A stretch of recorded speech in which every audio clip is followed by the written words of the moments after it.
Through a combination of technique and extreme strength, Chad Netherland has achieved the seemingly impossible. Next up, Stan's sending me to investigate the planet's greatest archer. Then I head to South Africa to witness one of the craziest superpowers I've ever seen.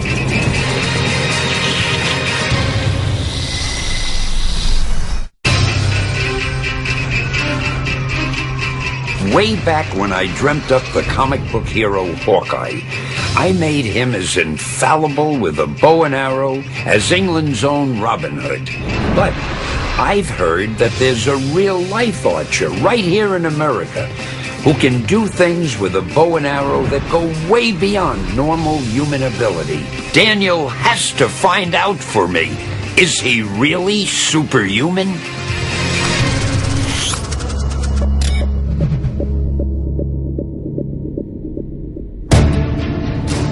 I've come to the dusty hills outside of Los Angeles. Stan's sending me to investigate Byron Ferguson. It's rumored his ability to hit tiny, fast-moving targets is equal to one of nature's greatest predators, the hawk. There is absolutely nothing I cannot hit. Does Byron really never miss? And if so, is superhuman eyesight the only explanation? I'm here to find out if Byron Ferguson is the greatest archer on the planet.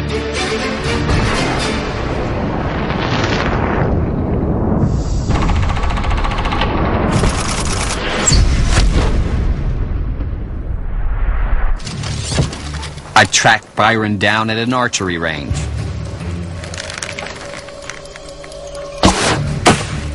Byron first discovered his archery skills at the age of 12, messing around at a local creek with his cousin and a bow and arrow. And he picked up a bottle and tossed it in the air, and I hit him. The last thing he picked up was an acorn, and he flipped that up in the air, and I hit that. So that's when I realized that the targets were unlimited. The impossibility was just not there. So what makes you different? Do you think you're genetically different than any other archer? I see targets everywhere I go. When I'm driving down the road and I come to a stop sign, I don't look at the whole sign. I look at the O and the word stop, and I look at the center of the letter O. I believe that if I can see it, I can hit it. That's a big claim. Well, it's not bragging if you can back it up. To demonstrate his ability, Byron asked for my wedding ring. He claims he can shoot an arrow right through its center. This little bitty ring, what kind of distance are we talking about? For that, between 10 and 15 yards. Probably 30 to 45 feet? Yes. The center of the wedding ring is no bigger than a dime.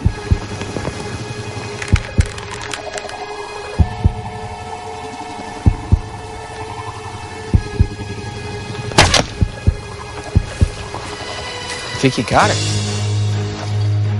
Oh, man. Look at that. From this distance, if his aim had been off by 0.05 of a degree, he'd missed the ring completely. But he nailed it. First time.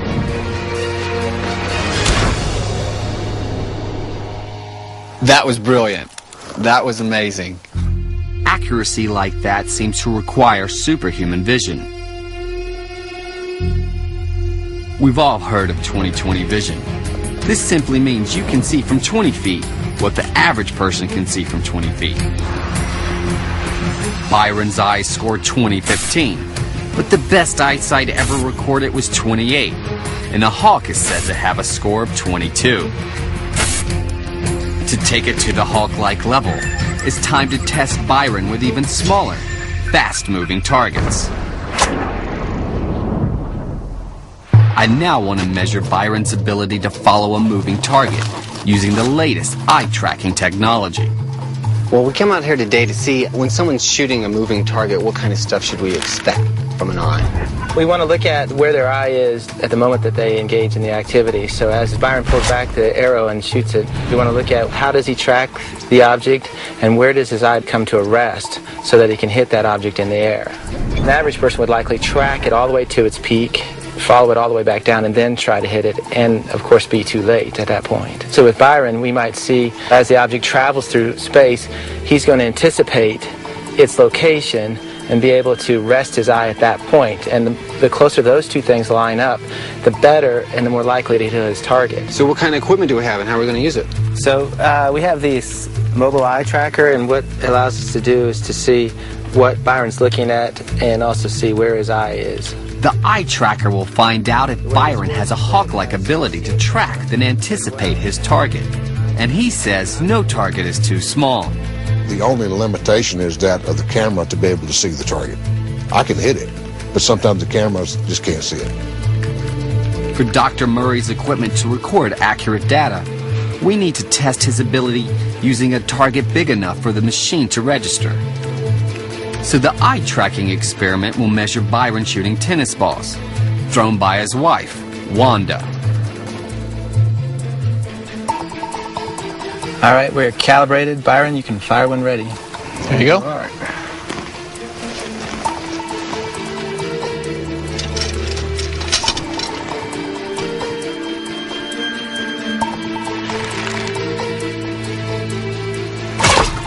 First shot, man, that was amazing. Did you see that?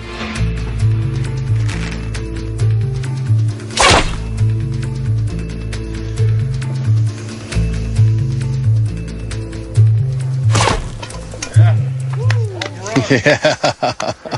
So what kind of information did we find? Well, what we found was that once his wife released the ball, he actually got ahead of the ball and settled on a point.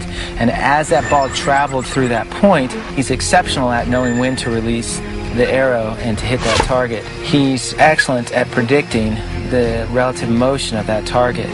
And he can do it likely without thinking about it too much. He's gotten to a level at which, I suspect few people can get to. So not only does he have amazing eyesight, but he's able to know where the target's going to be before it gets there. Exactly. Byron really does seem to have the power to anticipate the perfect strike point, just like a hawk. But Byron's final test is a different ballgame entirely. To find out how small a target he can hit, I'm setting him a superhuman challenge. To shoot an aspirin in midair and prove he's the greatest archer on Earth. We're in LA searching for superhumans. Stan Lee has sent me to investigate Byron Ferguson to find out if he could be a real-life superhero with the eyes of a hawk. Birds of prey have incredible eyesight, over 10 times as powerful as the average human. Falcons have been known to hit speeds of 200 miles an hour when making a kill, and have extra eye muscles to rapidly change the shape and focus of the lens when hunting at this speed. This, and the built-in ability to anticipate the movement of small targets, allows them to calculate the exact position to strike. Byron Ferguson is about to try and hit an aspirin, tossed into the air, and that would even push a hawk to its limits.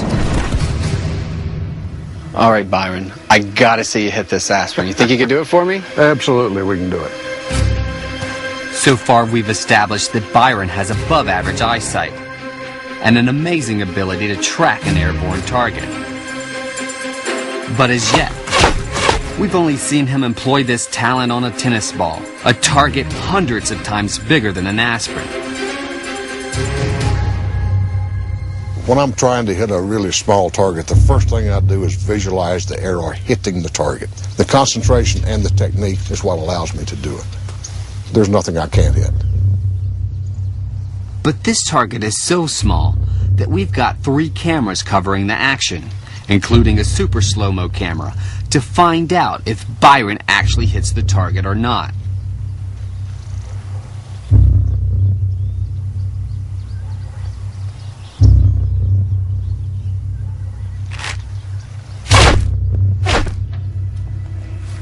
Oh my gosh. It looks like you hit it, but I'm not sure. Let's double check on the camera.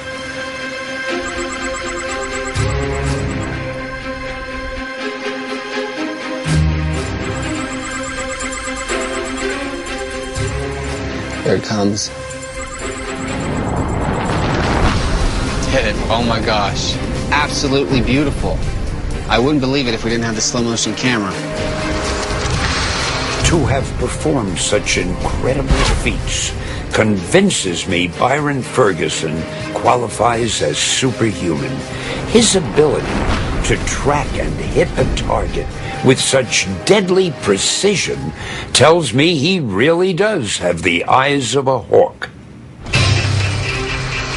The human body is obviously an amazing piece of machinery, but you know, I always thought there are limits to what our bodies can do.